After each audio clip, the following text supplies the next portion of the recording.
Hello, Christopher Brent here, coming to you with part 3 of the discussion between jazz and classical music. I'm going to get into some of the similarities and differences from the approach of the score and the way in which you learn the two styles. So with classical music, of course, we have the score given to us by Schumann the way he wanted it, right? So we have to observe the intentions that he wanted. So here we have allegros or tempo, staccato. We see the articulation. The time signature, of course, is 6/8. We have mezzo forte as the dynamic mark. We have several sforzandos throughout the piece as well. So there's a lot of specifics that he gives us that we have to observe when we're performing this. I can't change the notes. I can't improvise over the chord progression and change things around like that, like I can do in jazz. So if we look at this, I have to say, okay, I have to have some sort of separation in the articulation when I play this, some kind of staccato concept, right?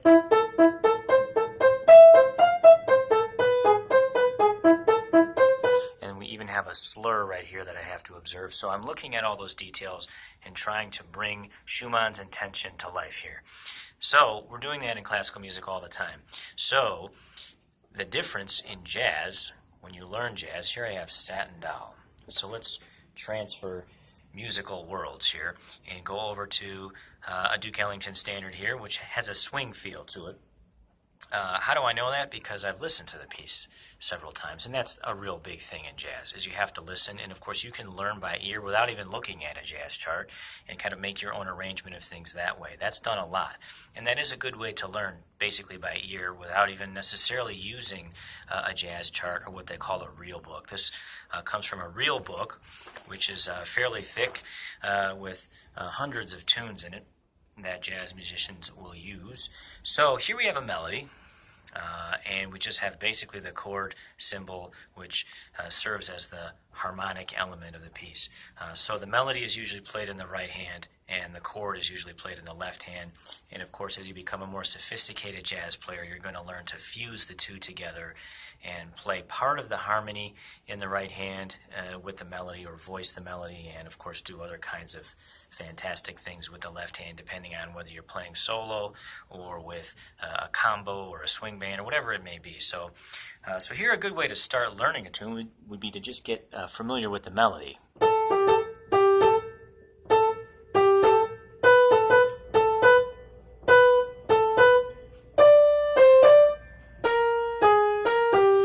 And then get familiar with what the chords are. Okay, so here we have a D minor 7. The slash means minor 7. Here we have a G7, which is basically a dominant 7 chord. So you're going to have to also learn some of the symbols that are often used in a jazz chart. That's a little bit different too. The language is often different in jazz. So what I would call a D half diminished 7, the jazz musician would call a D minor 7 flat 5, which is the same thing. It's just the jazz language is different. So there's some of those things that kind of come along in jazz. So basically you want to look at, okay, how can I involve harmony? So then you say, okay, here's my D minor 7, here's my G7. You have to somehow put that together, right?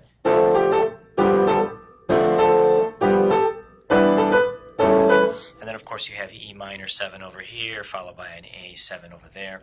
And there's many, many different ways to put it together and arrange it. And that's basically a separate video where I can discuss some of those things. But you're doing all kinds of arranging and soloing over this progression throughout the whole form of the tune. This is the rest of the tune. So basically, that's one of the key differences right there as far as how you might learn it and what you have to deal with when you're playing jazz compared to classical music. So when you're playing classical music, you often repeat the same phrase with the same articulation because you want to master it. You can do that with jazz, but you also want to look at different ways that you can play around with voicings and structures in order to make the piece new and fresh each time. So you're not doing that quite to the same extent when you're playing classical music. So this is an idea here to give you some input as far as what goes on when you're approaching these two different styles here. Because some people like to just stick to the classical world, and that's fine. And other people like to just stick to the jazz world. I'm a person who likes to go back and forth. And sometimes it can be a challenge to go from one world to the next. But I enjoy that, and I love both aspects. And there's other kinds of music, of course, other than just classical and jazz, of course.